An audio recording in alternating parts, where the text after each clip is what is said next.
দাঁড়ান ভাই, আপনি কি ফেসবুকে নতুন? দুই একদিন পর পর লাইক কমেন্ট ব্লক হয়ে যায়। তাইলে এই ভিডিওতে সমাধান আছে। যদি ভিডিওটা ভালো লাগে অবশ্যই লাইক কমেন্ট শেয়ার করে রাখবেন। আমার স্ক্রিনটা ফলো করেন, সমাধানটা নিয়ে যান। আপনারা আপনাদের মোবাইল থেকে ফেসবুক আইকনটার ভিতরে যাবেন, যাওয়ার পরে সেটিংয়ে যাবেন। সেটিংয়ে যাওয়ার পরে একটু নিচে যাবেন, নিচে যাওয়ার পরে এই জায়গায় লেখা আছে রিপোর্টে প্রবলেম। রিপোর্টে প্রবলেমে টাচ করবেন। টাচ করার পরে এই যে continue to report A problem, এটার ভিতরে টাচ করবেন। টাচ করার পরে এই যে নীল চিহ্নটার ভিতরে টাচ করবেন। টাচ করার পরে আপনাদের যদি পেজের সমস্যা হয় তাও করতে পারবেন, মোবাইলের সমস্যা হলে তাও করতে পারবেন। আমারটা হইলো মোবাইলের সমস্যা, তার জন্য আমি মোবাইলটা খুঁজে নিলাম। এই যে প্রোফাইলে আপনার টাচ করবেন। টাচ করার পরে এই জায়গায় লেখা আছে আপলোড ফটো।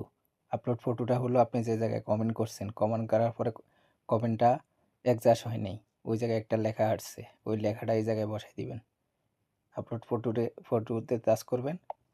টাচ করার পরে এই যে এই লেখাটা, এই লেখাটা এই জায়গায় দিয়ে দিবেন। দেওয়ার পরে এই জায়গায় উপরে বক্স আছে, ডেসক্রিপশন বক্স, ওই জায়গায় দিয়ে দিবেন আপনার যে লেখাটা, এই লেখাটা আমি ভিডিওর কমেন্ট বক্সে দিয়ে দিব। তারপরে উপরে যে তীর চিহ্নটা আছে ওটার ভিতরে সাবমিট করে দিবেন। সাবমিট করে দিলে কাজ শেষ। 12 ঘন্টা বা 24 ঘন্টার ভিতরে আপনার সলভ হয়ে যাবে, কমেন্ট খুলে যাবে। ওকে।